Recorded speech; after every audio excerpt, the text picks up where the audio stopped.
Hello! Here's a fun game you can play. Go watch my Wheel of Time videos and see when the first one is posted, which has me without a beard. Because that is a video I have not even recorded yet. I'm recording that tomorrow. And I bet that from when this video posts, that video was posted weeks ago. That should give you a sense of how much of a backlog I've got of the book videos.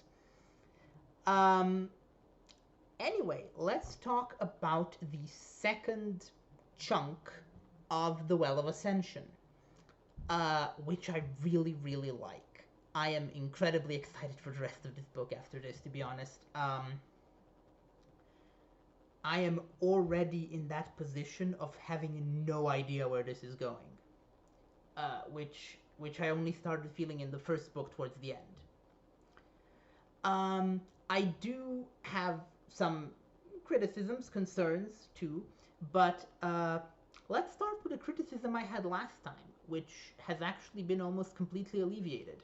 So I took issue with the way that Vin was treating Orisur. I felt like it was out of character. I felt like it was weirdly bigoted and frankly just racist. Um, and I felt like it wasn't doing the character or the book any favors to have Vin act that way. Um, I was wrong, and the reason I was wrong is because I kind of didn't make the connection that Vin would obviously be mad about Orisur knowing that Kelsier was going to die and not telling anyone. So yeah, she didn't hate him because she's racist, as I accused her of. Well, in my defense, that is the explanation that the narration itself provided in the first section. But yeah, that wasn't actually her motive. Her motive is makes a lot more sense, and it makes perfect sense that she treated him poorly, and it also makes perfect sense the way that they bonded over their shared experiences now, which I really appreciated actually. Uh, so Vin and Orisur have gone from my least favorite part of the book to the relationship I am probably the most interested in seeing develop going forward. Um, that being said, though, speaking of relationships, Vin and Elend are weird to me at this point. Um, Elend is constantly worried that he's going to change too much for Vin, thanks to Tindwyl's ministrations, and Vin is worried that she needs to change for Elend. But the simple fact is, Elend has already changed a lot, and I'm not sure what he and there's no chemistry anymore, in my opinion.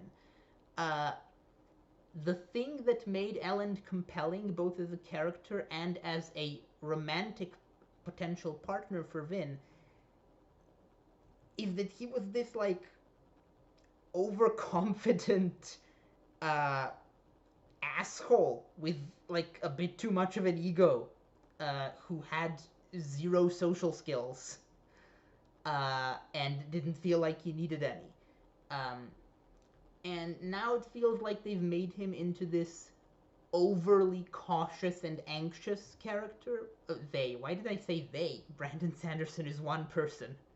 Uh, Sanderson has made him into this overly cautious and anxious character, and that makes sense as an evolution of his character. I'm not saying that's a bad character choice. In fact, I think it makes a great deal of sense for this pampered child of wealth and luxury and opulence to be thrust into a position of actual authority and responsibility. Yeah, he has no idea what he's doing, and of course he's going to react this way. My issue is that I feel like it's not really acknowledged how he no longer has the qualities that made Vin like him in the first place. Whereas Vin still very much does have all the qualities that she had as Valette. So it makes sense that he still likes her, or loves her, rather. Um, I'm not sure how to resolve this. I mean, I guess we'll see. Right now, it seems like there's going to be maybe a breakup between them, but for very different reasons, which I'll get to later, which I'm a bit annoyed about, actually. Um, but yeah, speak. I have more thoughts on Vin and Ellen's relationship, and I'm going to talk about that for right now. So, several thoughts actually. First of all, they now have the awkward extra element of Tindwyl interfering with both of them, which I have mixed feelings about. I find a lot of what Tindwyl is doing to be very valuable. I like some of what she's doing with Vin. I like some of what she's doing with Ellen. I take issue with her overemphasis on him having to be authoritarian and centralize power in his own hands. I don't like that. It's a bit weird for the book to have a character try to do democracy and then have a character who is presented as like a wise mentor figure show up and be like, actually, democracy is for chumps. You should do tyranny. Make all your friends call you by your title, like you're more important than them. I I don't like it. It feels like the message there is like, oh, we need a strong leader, and that sounds a bit fascist. Not saying anything about Brandon Sanderson. I know he's relatively left wing. I'm just saying that's the unfortunate vibe that you get when you have whenever a story seems to imply that it's good to have a strong leader. I guess my heckle's up. I don't like it. So that part of Tindwyl's advice I don't like. But I was talking about Vin and Ellen. I got off topic there. Okay, there's no non-weird way to say this, but Vin and Ellen definitely aren't having sex, right? Like, that's the vibe I'm getting. It's a pretty clear implication, in fact, right? And they've been together for like a year.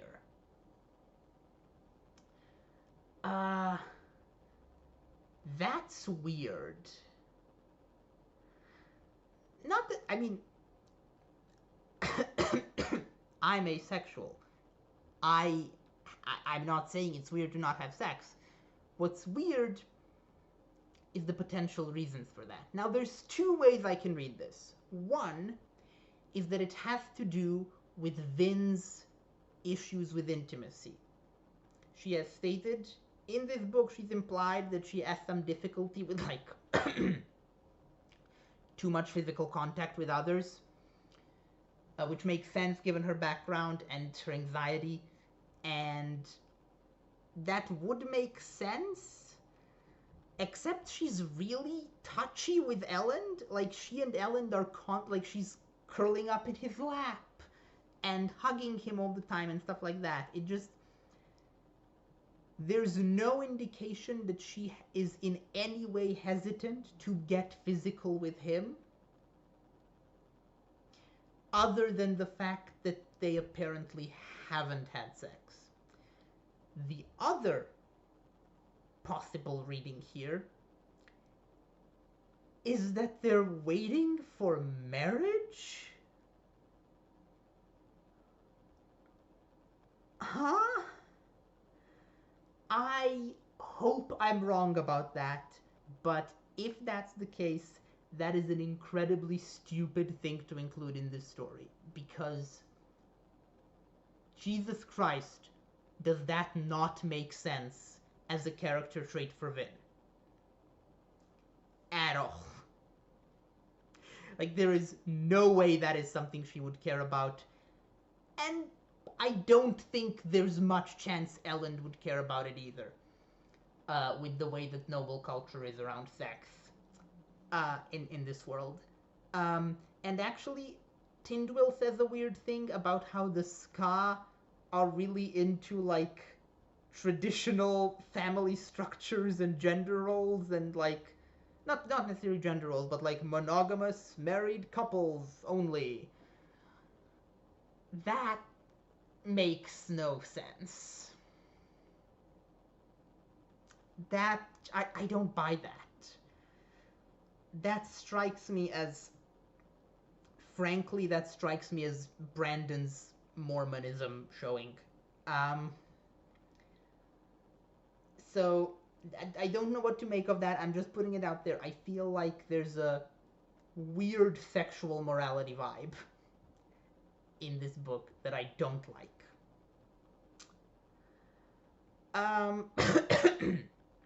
Speaking of sexual morality, or rather immorality, Straff. Straff is a delightfully horrid villain. And this book is actually really stacking the deck with villains, and I'm hoping that they're all going to pay off, because all of them are very promising. So far we have, I'm going to talk about them all together because they're sort of related. So far we have Straff, we have Zane, we have Lekal, and we have whatever supernatural stuff is going on, which I'm guessing is just the deepness. Now, I'm not going to talk about the deepness much in this video because we still don't know much about it, and we're still very much in the political portion of the book. I'm guessing that's going to change at some point based on the title of the book. But Straff, Zane, and Lekal all have a lot of potential. So Straff is great as the villain you just hate. Like, you don't need to have any complicated feelings about him. He is just horrid. He is Joffrey Lannister if you took away the small number of sympathy points Joffrey gets for being 13. Like, he is awful in every way. Zero redeeming qualities. And I think that's actually good. It's good to have characters like that sometimes, because there are people like that. It is realistic, especially given his position, his history, the fact that he was one of the most powerful people in the world all his life. Yeah, he would be like that.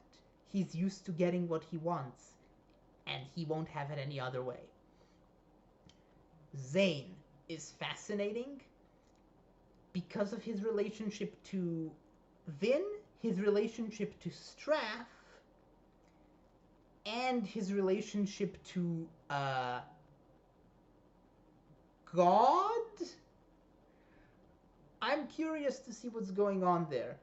Because of the nature of this as a fantasy book, my natural assumption is to assume that he's actually not crazy, that he is hearing a genuine, real voice speaking to him, that voice is real, and that he is ascribing it to his own insanity, but it's actually not.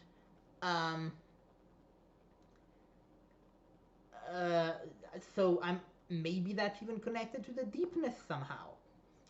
We'll see. But either way, I find him very interesting as a character. I love that we got a POV chapter from him. I enjoyed that.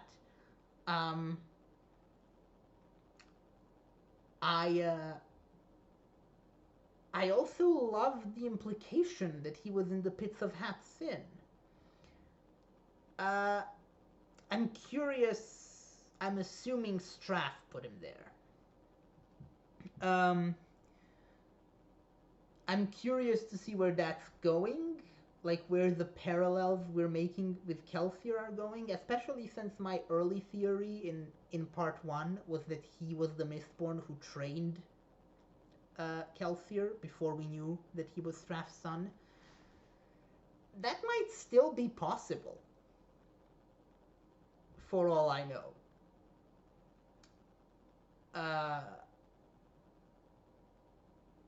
But we'll see. Um, what else? I really liked. Oh, sorry, I was talking about villains. Lekal. Lekal, we've seen very little of so far. I have no idea where his story is going. I'm fascinated by the Koloss. They're a very interesting and sort of unique and deeply horrifying and disturbing concept. And not at all what I expected based on their descriptions in the first book. Uh, I was expecting something much more generic, like just generic giants or something. Um, but if there's anything Sanderson has proven, it's that he has very original fantasy ideas and concepts. But yeah, Lekal has potential because he was one of Ellen's pals in the first book. And I think it's interesting and a very, very interesting choice on Sanderson's part to show that when push comes to shove, not all of the people who were talking a big game about changing the system are really all that interested in changing the system. Some of them just wanted to be the ones on top. Um, and that was the vibe I got from Ellen's little group of friends in the first book as well. Like that's not a surprise to me, but I'm glad it's being explored, and I hope it gets explored more with Lekal. I have nothing to say about Set, except that Ashweather is a really cool first name. But we haven't met him yet, so I have nothing to say about him. We'll see if he even gets developed as a character. What else? I don't have many thoughts on the kandra mystery, like the mysterious kandra hanging out in the castle. Uh, right now, the suspects have basically been reduced to Dachshund and clubs, I think. Mm, since uh, since Spook, Ham, and Breeze have all been eliminated. Um, so it's either Dachshund or clubs. Uh, I'm. I don't really. I think it's gonna be Dachshund. That's my personal guess, just because he's been acting a bit off.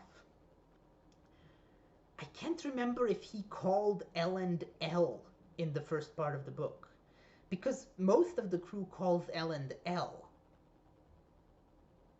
But in one of the last few chapters, I noticed Dachshund calling him Ellen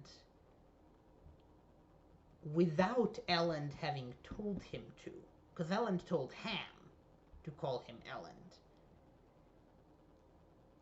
And then Dachshund starts doing it. So I'm curious. So that's sort of the thing that's giving me a bad vibe, but it could also be clubs. Because clubs did know what Straff was doing with the fake attack on the gates. Like, he's the one who showed up and was like, oh, stop, it's a fake attack. Which, you know, it was presented as him just recognizing a strategy, but it could be because he has some insider information. What else happened here? Right. One thing I have a big issue with. I don't like the idea that Ellen is the only one who is willing to stay and fight for the Ska, whereas, like, literally the entire crew, who are A, Ska, and B, literally the people who led the rebellion to free the Ska, I don't buy the idea that all the crew members would be the ones going like, Ellen, you have to save your own life. We have to, like, surrender and just get on with our lives. And we can't save everyone. We can just give the Ska to Set to torture forever. No. I don't buy that. I refuse to accept that characterization of the crew. It's bad.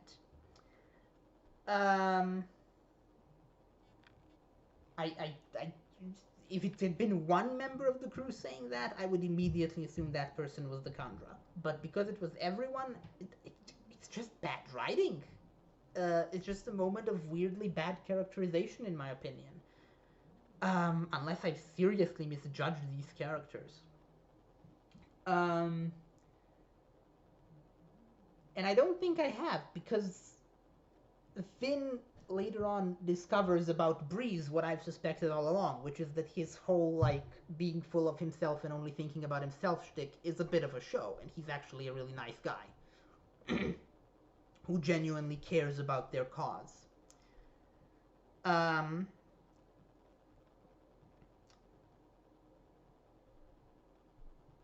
what else?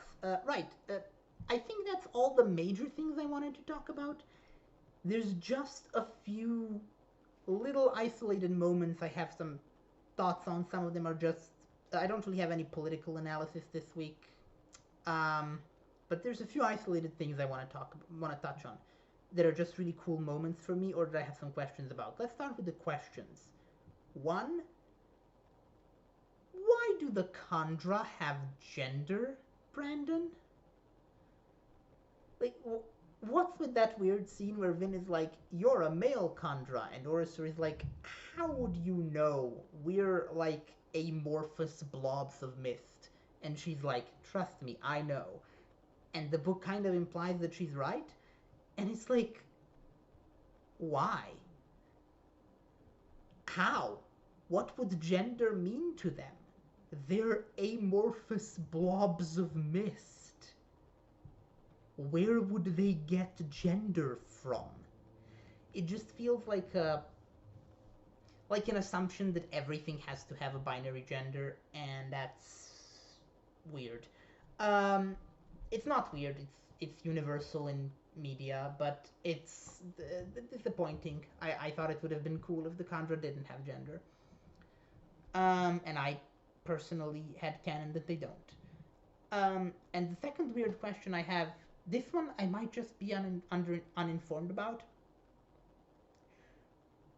Why did castration make Sazed taller? Is that a thing? That seems counterintuitive to me. I don't know. Maybe it's a real thing. Uh, Someone tell me if it is. Um, and now I just want to talk about. I want to just bring up two things that I just really want to appreciate that are just fantastic moments. Sort of like how I really appreciated some of the ash mounts details in the first part of the first book that I mentioned in that video. And the first thing I really liked was the stars. The idea that no one in this world has ever seen the stars except people who can burn tin. Because at night the sky is always covered by the mists. And only by burning tin can you see through them. That's such a cool idea. I adore it. That was like, man, that's such a cool detail to illustrate something like that. I love it.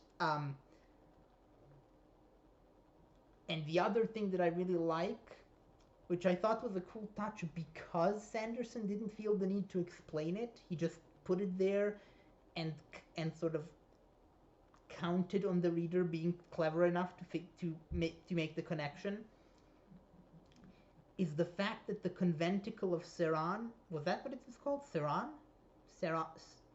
whatever, the place where the Inquisitors hang out, that's empty now. That place is covered in metal panels, like all the walls are covered in metal panels, and inside there's a lot of like art and decoration that's in the form of carved metal panels, and the text that Sazed finds in the basement is carved in metal. And all of this makes a ton of sense because the Inquisitors are blind, but they can see metal with elemancy. Of course, all the walls are covered in metal panels. If they weren't, they wouldn't be able to see the walls of their own conventicle. That's I like that went unexplained because it's obvious if you think about it and if you make that connection. Uh, and I like feeling clever like that in a book without the book then telling me what I had already figured out. Um, so yeah, uh, I'd say that's everything for this section of the book. Um, I guess I'm gonna get to reading the next section. Uh, bye.